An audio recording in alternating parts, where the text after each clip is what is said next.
kasih Tuhan, jemaat yang ada di rumah bersama dengan sahabat-sahabat yang mengikuti live streaming ibadah pagi hari ini. Pagi ini saya tidak akan berkata-kata atau berkhotbah secara panjang lebar, tetapi saya hanya lebih fokus kepada sebuah renungan yang akan membawa kita kepada sebuah pegangan dalam menjalani kehidupan ini, dan ini menjadi kunci keberhasilan kita di semua aspek yang kita jalani dalam hidup ini. Beberapa hari ini atau dari hari Kamis, kita disuguhkan dengan beberapa artikel yang saling terkait, sambung menyambung, yang pada dasarnya menuju dan mengarah kepada sebuah topik, yaitu memastikan bahwa Yesus itu haruslah yang menjadi terutama dalam kehidupan kita. Hari Kamis yang lalu, tanggal 27 Agustus, artikel renungan kita menekankan bahwa betapa pentingnya kita menempatkan Tuhan di tempat yang paling utama dan tidak dijadikan sebagai power bank. Nah, power bank itu adalah sebuah alat yang bisa digunakan dalam keadaan darurat, untuk mencas HP kita atau alat elektronik kita menggunakan power bank. Dan power bank ini hanya bisa digunakan pada saat-saat emergensi saja.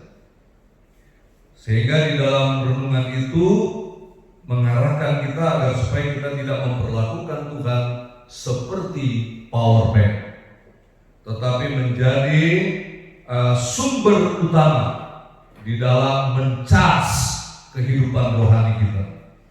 Lalu pada hari Jumat, renungan kita bertemakan tentang Kristosentris atau teosentris atau berpusatkan Kristus, berpusatkan Tuhan. Artinya kita menempatkan Tuhan dalam posisi yang terbaik dan terutama dalam hidup kita. Lalu hari kemarin, hari Sabtu, renungan kita berjudul ban serep. Anda tahu, bagi saudara yang memiliki kendaraan roda 4, maka pasti Anda akan menjadi orang yang bijak dalam sebuah perjalanan bila mana ban serep ini ada di mobil Anda atau di mobil kita. Tetapi kita sudah mengetahui bersama bahwa fungsi ban serep itu adalah namanya serep, cadangan, dibutuhkan dalam keadaan darurat, memberikan kesimpulan bahwa kadang-kala kekristenan kita baru melibatkan Tuhan ketika berada dalam keadaan darurat, dalam keadaan yang sangat emergensi. Padahal bukan seperti itu seharusnya kita memposisikan Tuhan. Memposisikan Tuhan dalam hidup kita artinya di dalam semua aspek, semua zona, area, dan pergumulan hidup kita. Karena zona nyaman itu pun adalah pergumulan yang harus kita manage dengan baik. Untuk itu pada hari ini saya ingin menyampaikan firman Tuhan yang bertolak dari sebuah kisah di dalam Injil Markus pasal yang keempat ayat 35 sampai dengan ayat 41. Firman Tuhan berkata sebagai berikut. Pada hari itu, waktu hari sudah petang, Yesus berkata kepada mereka, "Marilah kita bertolak ke seberang." Mereka meninggalkan orang banyak itu lalu bertolak dan membawa Yesus beserta dengan mereka dalam perahu di mana Yesus telah duduk, dan perahu-perahu lain juga menyertai dia. Lalu mengamuklah taufan yang sangat dahsyat, dan ombak menyembur masuk ke dalam perahu, sehingga perahu itu mulai penuh dengan air. Pada waktu itu Yesus sedang tidur di buritan di sebuah tilam. Maka murid-muridnya membangunkan dia dan berkata kepadanya, "Guru, engkau tidak peduli kalau kami binasa?" Ia pun bangun, menghardik angin itu dan berkata kepada danau itu, "Diam, tenanglah." Lalu angin itu reda dan danau itu menjadi teduh sekali. Lalu ia berkata kepada mereka, "Mengapa kamu begitu takut? Mengapa kamu tidak percaya?" Mereka menjadi sangat takut dan berkata seorang kepada yang lain, "Siapa gerangan orang ini sehingga angin dan danau pun taat kepadanya?" Saudaraku yang dikasihi oleh Tuhan, sebelum saya sampai kepada titik fokus renungan pada pagi hari ini, saya tertarik sekali dengan pernyataan dan respon murid-murid di dalam ayat 41 yang berkata bahwa ada sebuah pertanyaan yang menggelitik yang sebetulnya tidak seharusnya keluar dari murid-murid. Mereka adalah pilihan Tuhan, pilihan yang spesial oleh Tuhan, tapi masih bisa melontarkan pertanyaan yang aneh di sini. Siapa gerangan orang ini sehingga angin dan danau pun taat kepadanya? Sebetulnya pertanyaan ini tidak perlu diucapkan karena mereka tahu siapa yang mereka percayai, yaitu Tuhan. Nah, ini peristiwa yang luar biasa ini terjadi dalam perjalanan pelayanan Yesus dan murid-muridnya. Yesus yang mengajak mereka untuk menyeberang. Dengan kata lain, seluruh kendali perjalanan ada di tangan Dia. Arah perjalanan ada di tangan Dia. Situasi dan kondisi ada di tangan Dia. Artinya, Dialah yang mengendalikan segala-galanya. Dia menjadi pemimpin perjalanan. Dengan kata lain, Dia menjadi nahkoda dalam perjalanan ini. Tetapi ketika taufan mengamuk luar biasa, kita temukan sesuatu yang sangat kontras di sana, di mana Yesus tidur di buritan dan murid-muridlah yang mengendalikan perjalanan. Beralihnya otoritas, beralihnya kepemimpinan dalam sebuah perjalanan rohani kita akan membuat kita menghadapi masalah-masalah yang rumit dan sangat berat. Perjalanan hidup kekristenan kita tidak boleh lepas kendali dengan kita mengambil alih peran Tuhan dalam hidup kita. Bagaimanapun juga Tuhan harus diposisikan di tempat yang paling utama dalam semua aspek kehidupan kita. Nah, saudara-saudaraku yang dikasihi di dalam Tuhan,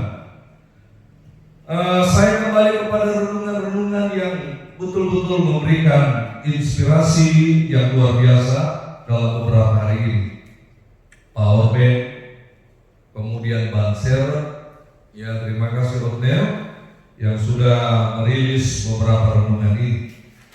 Jadi kita menyimak bahwa 3 renungan tersebut sangat nyata memiliki pesan penting yang tentu saja bukan datang dari manusia, tetapi inspirasi Roh Kudus kepada hamba Tuhan yang membuat renungan ini. Yang saya simpulkan bahwa Yesuslah yang harus menjadi utama dan terutama di dalam semua aspek kehidupan kita. Yesus Tuhan kita harus berdaulat penuh di hati nurani kita, di mental kita, dan di tindakan kita setiap saat. Sebagai bukti bahwa kita memposisikan Yesus di tempat paling utama dalam hidup kita. Mengapa saya katakan dia harus berdaulat di dalam hati nurani, mental, tindakan kita? Ini bicara tentang trikotomi, 3 dimensi yang ada di dalam hidup manusia. Hidup manusia terdiri dari roh, jiwa, dan tubuh. Dan Tuhan harus utama, harus berkuasa penuh, harus berdaulat penuh di dalam hati nurani kita. Tuhan harus berdaulat penuh di dalam mental kita, sistem berpikir kita, ya, pengetahuan kita. Tuhanlah yang harus di atas. Tidak boleh kita menjadi orang yang sok pintar melebihi Tuhan. Saya sangat menghindari komunitas-komunitas yang namanya komunitas Kristiani, tetapi penuh dengan perdebatan. Yang didebat Alkitab, yang diargumentasi seorang kepada yang lain itu adalah firman Tuhan. Firman Tuhan tidak perlu didebat. Dia adalah murni, dia adalah benar, tidak ada salahnya. Memang pemahaman teologi perlu didebat kalau ada kesalahan. Tetapi keutuhan Alkitab, keutuhan firman Tuhan tidak perlu didebat. Lalu apa yang harus kita lakukan? Pernyataan firman Tuhan hanya kita lakukan dengan cara mendengar, membaca, merenungkannya, mempraktekannya, dan kemudian membagikan kepada orang lain. Bukan untuk diperdebatkan. Nah, saudara-saudaraku yang terkasih di dalam Tuhan, sekali lagi, mental harus dikuasai Tuhan.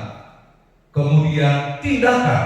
Nah, ini tindakan biasanya fisik kita bergerak, semua yang ada dalam hati, pikiran kita selalu diaplikasikan melalui tindakan fisik yang kita bisa berikan. Nah, sekali lagi posisikan Yesus di tempat yang paling utama di semua aspek kehidupan kita. Apa sih aspek-aspek di lingkaran kehidupan kita?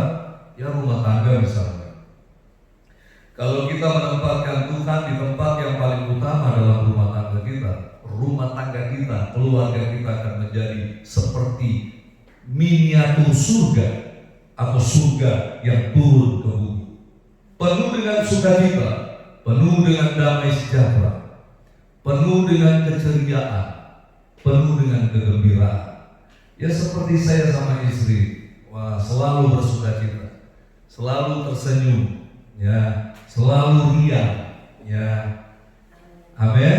Nah, jadi kami bisa menikmati apa yang Tuhan janjikan. Karena memang kalau Tuhan ditempatkan di tengah-tengah keluarga kita, Dia yang mendominasi hidup kita, bukan kekuatan kita, suami atau istri atau anak-anak, tetapi Tuhanlah yang menjadi kendali utama dalam kehidupan keluarga kita. Semuanya menjadi beres. Bagaimana caranya kendali Tuhan yang berlaku secara absolut dalam keluarga? Yaitu ketika keluarga itu menempatkan Tuhan di tempat yang paling utama dengan menghormati Tuhan, menjalani dan mentaati setiap firman yang disampaikan oleh Tuhan. Dan kemudian aspek apa lainnya? Pelayanan kita. Kalau bicara pelayanan itu bisa juga pekerjaan kita. Kalau bisa bicara pekerjaan, ya karier. Kalau bicara tentang karier, bisnis kita, apa yang kita usahakan, apa yang kita kerjakan. Maka di semua aspek ini posisikan Tuhan di tempat yang paling utama. Jangan seperti murid-murid memposisikan Tuhan dalam kondisi tidak berdaya dalam perjalanan. Mencutikan Tuhan dalam perjalanan hidup itu sangat berbahaya. Membuat Tuhan tidak berbuat apa-apa dalam perjalanan hidup kita akan berbahaya hidup kita ke depan. Ini contoh murid-murid Yesus yang memimpin perjalanan, tiba-tiba di tengah perjalanan beralih kepada kekuatan mereka. Kadang-kadang kesombongan manusia membuat Tuhan terlempar jauh dari hidup kita. Tuhan tidak lagi berdaulat penuh dalam hidup kita. Tuhan hanya sekedar menjadi cadangan, hanya menjadi power bank, hanya menjadi ban serep. Nah, ini sangat berbahaya bagi kita. Ada jemaat di dalam perjanjian baru yang menjadi contoh Tuhan tersingkir dari hidup mereka. Nah, saya membacakan 2 ayat saja dari pernyataan Tuhan di dalam sebuah jemaat yang ada dalam kitab Wahyu. Wahyu pasal 3 ayat 19 sampai dengan ayat 20 berkata begini: Barang siapa aku kasihi, ia kutegur dan kuhajar. Sebab itu relahkanlah hatimu dan bertobatlah. Lihat, aku berdiri di muka pintu dan mengetok. Jikalau ada orang yang mendengar suaraku dan membukakan pintu, aku akan masuk mendapatkannya, dan aku makan bersama-sama dengan dia, dan ia bersama-sama dengan aku. Dari mana kolerasinya dengan pernyataan saya mengatakan bahwa ini jemaat contoh yang menempatkan Yesus atau yang membuat Yesus tersingkir dari hidup mereka? Perhatikan, Laodikia adalah satu jemaat yang sangat dikasihi Tuhan. Waktu itu begitu banyak jemaat yang dilahirkan oleh rasul-rasul, tetapi mengapa hanya 7 jemaat yang mendapatkan surat cinta dari Yesus, surat kasih sayang dari Yesus? Sementara yang lain tidak. Ini adalah mewakili seluruh jemaat di muka bumi pada waktu itu. Dan Laodikia menjadi salah satu jemaat yang dihormati, dimuliakan Tuhan, dan mendapatkan kehormatan, mendapatkan surat yang luar biasa dari Tuhan Yesus. Tetapi surat yang mereka dapatkan adalah teguran yang sangat keras. Yang namanya jemaat. Saya mau bertanya kepada kita, di manakah Tuhan ketika seseorang sudah menerima Yesus sebagai Tuhan dan Juru Selamat, apalagi penuh Roh Kudus yang ada dalam hidup kita? Kita adalah rumah Roh Kudus, baik Roh Kudus. Artinya Tuhan tidak di luar kita. Tetapi jemaat Laodikia, kita perhatikan, Yesus berkata, lihat, aku berdiri di muka pintu dan mengetok. Pertanyaan saya, kalau seseorang datang ke rumah kita, atau rumah kita tiba-tiba diketok oleh seseorang, orang yang mengetok ini ada di dalam rumah atau di luar rumah? Sudah pasti di luar rumah. Demikianlah kondisi rohani jemaat Laodikia. Tuhan tidak lagi di dalam rumah, tetapi ada di luar rumah. Padahal mereka jemaat, mereka orang percaya, mereka semua mengaku orang-orang hebat, bertuhan, beragama, tetapi Tuhan tidak ada dalam hidup mereka. Tuhan ada di luar, sehingga Tuhan harus berkata, lihat, aku mengetok. Mengetok, barang siapa membuka pintu, aku akan masuk. Berarti Tuhan ada di luar. Jangan posisikan Tuhan di luar kehidupan kita. Memposisikan Tuhan di luar kehidupan kita dengan kita selalu mengumbar kata-kata kita orang Kristen, kita orang beriman, kita orang percaya, sama saja dengan memperlakukan Yesus sebagai power bank atau ban cadangan atau ban serep. Ya dong. Tetapi kalau dia memposisikan Tuhan dalam hidupnya, indikatornya adalah keintiman dengan Tuhan semakin nyata. Ya, persekutuan pribadi dengan Tuhan semakin nyata. Kenapa intim semakin nyata? Karena Tuhan ada di dalam, tidak di luar rumah kita, rumah rohani kita. Dia ada di dalam. Bagaimana mungkin kita bisa intim dengan orang yang ada di luar sana? Kita bisa intim dengan orang yang ada di dalam ruangan ini. Saya intim dengan Anda intim dengan saya intim dengan tim profetik yang ada, multimedia yang ada, karena ada dalam ruangan ini. Kita bisa saling tatap, saling bicara, saling berkomunikasi. Itu indikator dari keintiman. Dalam perjanjian lama begitu banyak tokoh-tokoh yang hebat yang memposisikan Tuhan di tempat yang paling utama dalam hidup mereka. dan tidak ada satupun di antara mereka gagal dalam perjalanan mereka. Ujung-ujungnya gagal, semuanya berakhir dengan indah, walaupun harus melewati berbagai macam badai kehidupan, tetapi berakhir ending dengan indah. Sehingga ayat yang mengatakan Tuhan membuat segala sesuatu indah pada waktunya, mereka nikmati semua. Oh, dari bapak orang percaya Abraham, karena dia memposisikan Tuhan di tempat paling utama, maka dia diberkati. Sampai dengan tokoh-tokoh perjanjian lama lainnya. Dan juga di dalam perjanjian baru saya hanya mengambil satu pribadi yang namanya Rasul Paulus. Rasul Paulus adalah tokoh utama yang kita bisa pelajari sebagai orang yang menempatkan Tuhan di tempat yang paling utama. Kisah perjalanannya menuju Roma, dalam perjalanan terakhir kehidupannya, dan dia mati di kota Roma, mati syahid di sana. Dalam perjalanan dia menumpang sebuah kapal, dan kemudian dia memperingatkan nahkoda bahwa ada ancaman yang mematikan yang akan menghadang mereka. Dan kemudian dia memberikan arahan agar supaya bobot kapal itu harus dikurangi, tidak boleh terlalu berat. Ini sangat berbahaya. Tetapi nahkoda tidak percaya. Nahkoda itu meremehkan ucapan-ucapannya. Padahal ucapan Paulus ini adalah dari Tuhan. Orang yang menempatkan dirinya, menempatkan Tuhan di tempat paling utama, apa yang dia ucapkan itu firman Tuhan. Mengapa? Karena dia menyatu dengan Tuhan. Dia manunggal dengan Tuhan. Kalimat-kalimat, kata-kata yang diucapkan itu kalimat-kalimat profetik yang bisa memberikan arahan-arahan dan keputusan-keputusan yang mantap di kemudian hari. Dan benar juga, perjalanan mereka dihadang oleh badai yang luar biasa dan kapal nyaris tenggelam. Mereka bingung apa yang harus mereka lakukan, dan Paulus memberitakan mereka agar supaya membuang barang-barang yang penting nyawa selamat, barang-barang dibuang ke laut.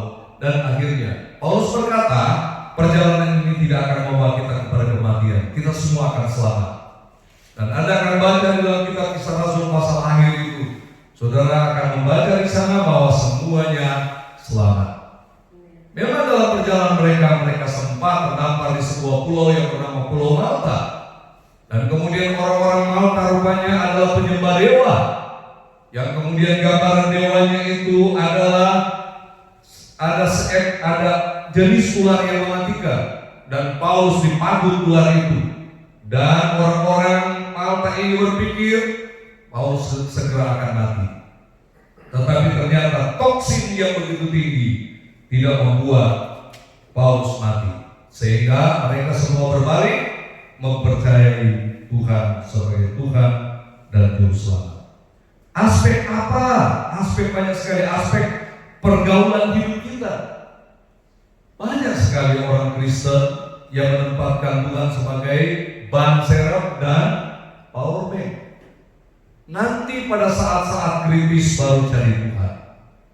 Tetapi pada saat-saat tidak ada masalah, bergaul dengan setan. Pergaulan bebas.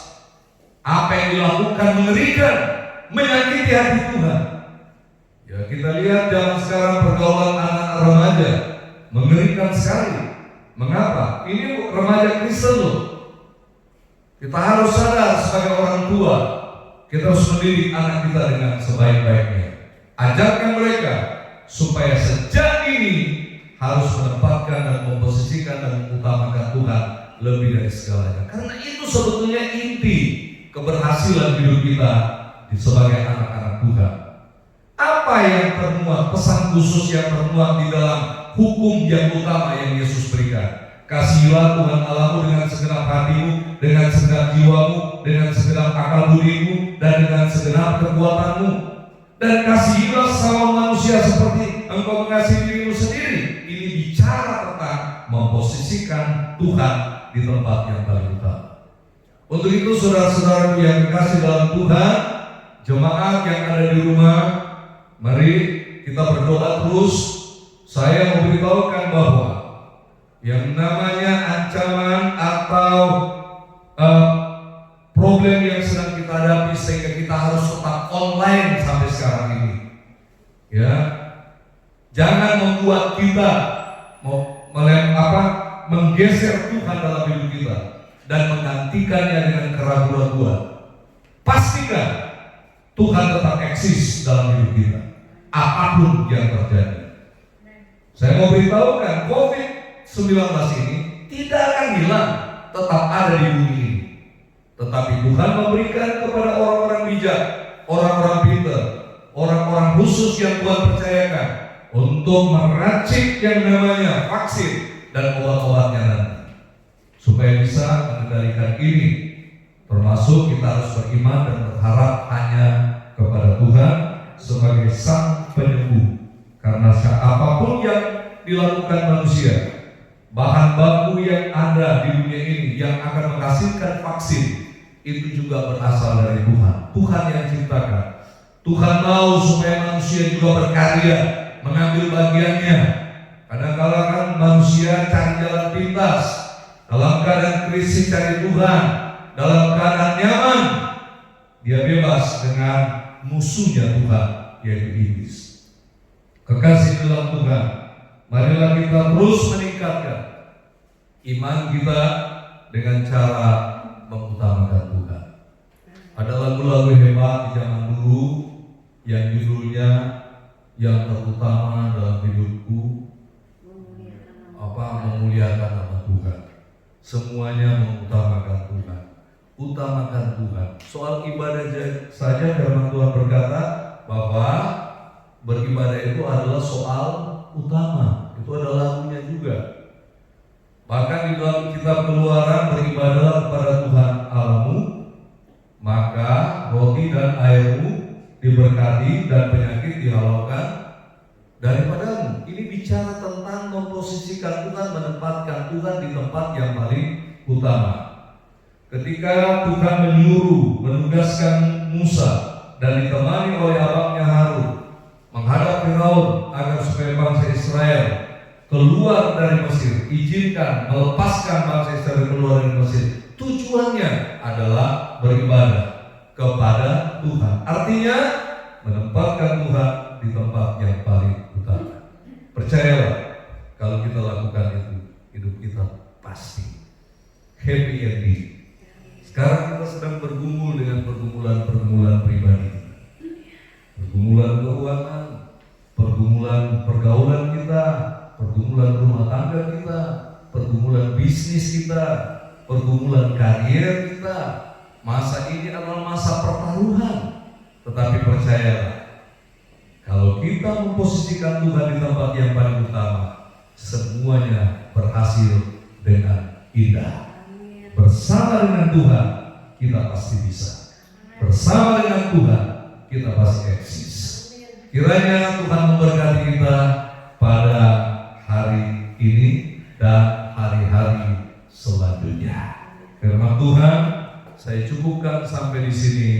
Mari saya mengajak kita untuk tundukkan kepala, kita mau berdoa. Kami bersyukur kepadamu ya Tuhan. Engkau Tuhan yang dahsyat luar biasa, Tuhan yang sangat memperhatikan hidup kami,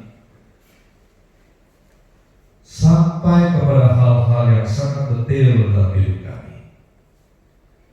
Namun kami seringkali berbuat tidak adil dengan menempatkan Tuhan di luar kehidupan kami.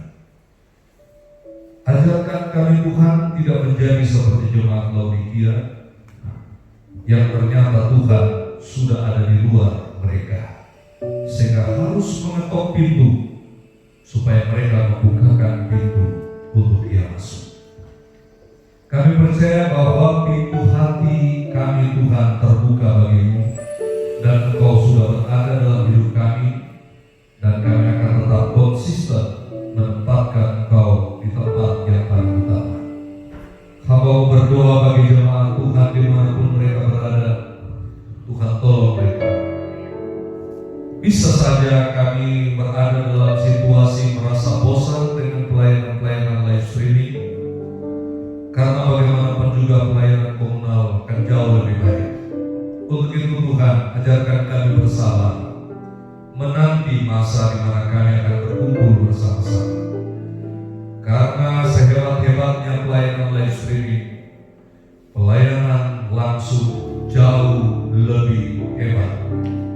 Karena persekutuan bersama-sama menjadi perintah daripada-Mu, sehingga ada saling menasihati, membangun satu dengan yang lain. Kami bisa melihat, menatap satu dengan yang lain, bersentuhan satu dengan yang lain. Kadang-kadang di dalam pelayanan live streaming kami harus berhadapan dengan berbagai macam kendala, sehingga kami tidak dapat menangkap dengan jelas. Kami membutuhkan penunjang-penunjang yang bisa kami ikuti dengan baik pelayanan-pelayanan seperti ini. Tapi Kau mengajarkan kami sabar. Ketika kami menempatkan Tuhan di tempat yang paling utama, pelayanan model seperti apapun juga tidak akan mempengaruhi iman kami. Terima kasih Bapak. Mau berdoa juga buat sahabat-sahabat di dunia maya melalui jaringan Facebook. Oh Tuhan, kiranya juga Kau memberkati mereka. Sahabat-sahabat yang seringkali setia mengikuti siaran langsung ini. Saudara-saudara kami yang ada di Hong Kong sana, yang sering mengikuti acara ini, Tuhan memberkati mereka. Tidak ringan tugas mereka di sana. Tuhan, kadang-kadang kami salah mengerti dan orang salah mengerti mereka ini sepertinya Tuhan bergelimang dan santai di sana. Mereka itu 1 minggu full harus berjibaku dengan pekerjaan mereka, dan mereka hanya mendapatkan istirahat 1 hari dalam 1 minggu. Ya Tuhan, kuatkan mereka, jaga dan lindungi mereka. Balik kepada jemaat Tuhan yang sedang berlayar, Tuhan, yang sedang menjalankan tugas sebagai seorang pelaut, dimanapun mereka berada. Tuhan, jaga lindungi mereka, Tuhan. Pagari mereka dengan kuasa-Mu, Tuhan. Demikian juga Tuhan para karyawan pekerja yang bekerja di kantor, Tuhan, dan juga yang berwira swasta. Oh Tuhan, tolong biarlah Kau memberkati mereka. Bangkitkan kembali Tuhan kekuatan ekonomi negeri kami ini. Negeri kami tidak sendiri menghadapi ini, tetapi seluruh dunia. Dan kami percaya badai pasti berlalu. Kami percaya eksistensi ekonomi negeri ini akan kembali pulih. Untuk itu Tuhan, berkati pimpinan negara kami, berkati para pemimpin kami, baik di eksekutif, legislatif, yudikatif. Oh Tuhan, militer kami, TNI dan kepolisian, Tuhan kiranya memberkati pelayanan-pelayanan gereja, persekutuan, toleransi, solidaritas di negeri ini, biarlah semakin berkembang dan bertumbuh. Terpujilah nama Tuhan. Kau jaga lindungi semua jemaat, hamba-Mu, suami istri dan seluruh pekerja. Dilindungi Tuhan, dijaga Tuhan. Seluruh penyakit dihalaukan dalam nama Yesus. Karena Kau telah mengangkat seluruh kelemahan, kesalahan, dosa kami di atas kayu salib. Dan oleh karena bilur-bilur kami sudah disembuhkan. Berkati tim profetik, tim pelayanan yang ada. Kau memberkati seluruh pekerja pelayanan kita Tuhan. Haleluya. Terpujilah nama-Mu.